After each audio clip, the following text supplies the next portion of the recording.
Well, hydrogen's been labelled one of the fuels of the future, and I'm here today with Gavin Knox, and he's the CEO of Hydrogen Fuel Systems, Pty Ltd. Gavin, tell us a little bit about hydrogen and what's some of the practical uses, and why is it all of a sudden in the limelight? Well, as you know, my passion for getting into hydrogen to start with is because of the problem we're having with global warming. And if we don't do something soon, we're not going to be living on this planet. My family, my children in particular, they motivated me into getting into having some way of improving the environment and try to solve the problem we have of the excessive amount of carbon dioxide being released in the environment. So I spent some time doing some maths and doing some calculations and revised them a number of times and come up with an invention which works very nicely. So that's how I got into it to start with. I have a strong belief that we should be using more renewable energy. There was a conference actually in Perth. There were 400 or so people who attended the conference, and we had a great discussion and introduction to what the future of hydrogen is. It is the fuel of the future.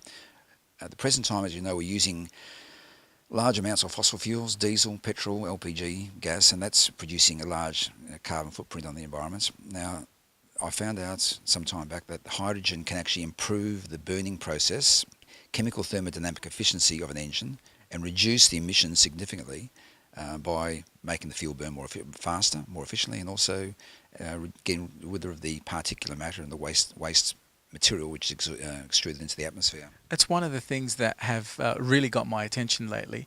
I think most people don't know that any normal petrol engine that we're driving, with our cars at the moment, actually only has an efficiency of about 30-something%. So by adding perhaps a hydrogen kit, you could get a better efficiency out of that fuel. Yes, that's exactly right. Part of the problem with burning a normal internal combustion engine is that the burning mainly occurs all the way down the power stroke. Right. And then occurs out at the end of the power stroke, goes out the exhaust. Some of it goes past the rings, damages the lubrication properties of the engine, so everything goes downhill. Now, the big advantage of hydrogen is that hydrogen burns at 1,800 times faster than petrol or diesel, and therefore the combustion occurs in the first probably 5 to 10 degrees of rotation of the piston. And then you get a process called adiabatic expansion down the power strokes. There's no burning, there's no fuel to burn, it's all gone. You're producing more power, therefore you are getting the power required to attain that certain speed.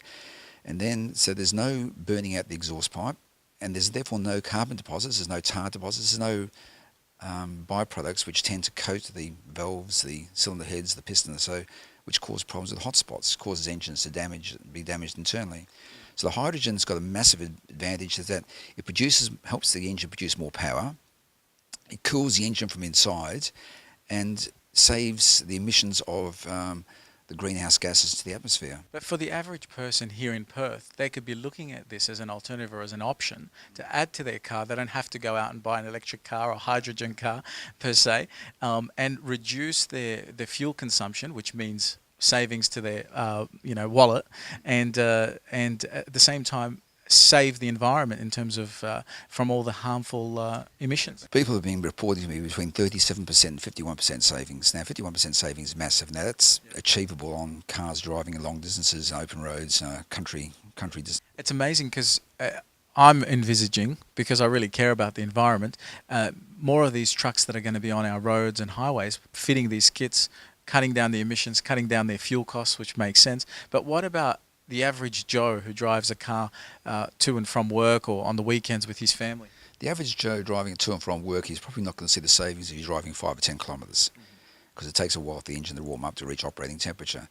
And that's a significant part. You need to have the engine going at operating temperature before you actually introduce the hydrogen. Whereas you're driving in the city and in the countries, or you're driving, if you're driving 35 minutes to work, yes, you will definitely see the significant savings. And what sort of costs are we looking at, at introducing this to a normal car, standard Commodore or Ford? The Generation 10 system, which I use on a typical car up to 4 litres, is $3,950, and that's in the standard plastic box. Of course, the aluminium box and the steel box are more expensive because it costs me more for the enclosure boxes. The Generation 15 for the engines up to 8 litre capacity, that's about $4,500 or $4,650, and the Generation 20 for trucks, they're $5,500. Thank you very much, Gavin. I really appreciate your time. Thank you very much, Bass. Nice to meet you. Thank you. I'm Bass Tadros for Undercurrent.